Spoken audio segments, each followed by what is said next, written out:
ইরানের কনসুলেটে ইসরায়েলের হামলা এবং ইসরায়েলের ওপর ইরানের পাল্টা আক্রমণ। সর্বশেষ ইসরায়েলের বদলা নেওয়ার হুমকি। এই ঘটনা প্রবাহে উত্তপ্ত হয়ে আছে মধ্যপ্রাচ্য। ওই অঞ্চলের দেশগুলো বেশিরভাগ ইরানের পক্ষ নিলেও পশ্চিমা দেশগুলো অনেকেই আবার ইসরায়েলের পক্ষে। এমন অবস্থায় পর্দার আড়ালে ইরানের শক্তি হিসেবে দাঁড়িয়েছে আরও দুই বৈশ্বিক পরাশক্তি, রাশিয়া এবং চীন। ইরানের পক্ষে এই দুই দেশের সমর্থনের বড় প্রমাণ হল ইসরায়েলের ওপর হামলায় মিসাইল গাইডেন্স সিস্টেম হিসেবে ইরান যেমন চীনের বেইদু স্যাটেলাইট নেভিগেশন সিস্টেম ব্যবহার করেছে, এর পাশাপাশি ব্যবহার করেছে রাশিয়ার গ্লনাস সিস্টেম।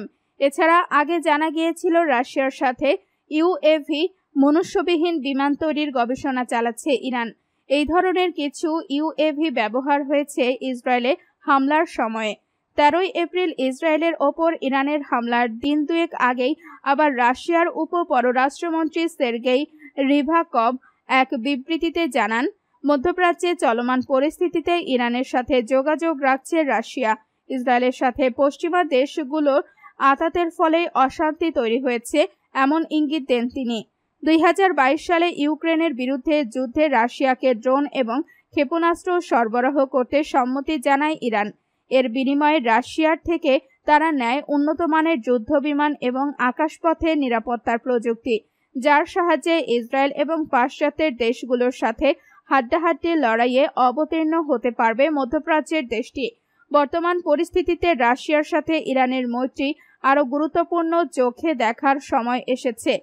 ইসরায়েলে ইরানের হামলার পর ইরানকে সরাসরি সমর্থন না জানালেও চীন জানিয়েছে মধ্যপ্রাচ্যের এই উত্তপ্ত পরিস্থিতির ওপর নজর রাখছে তারা।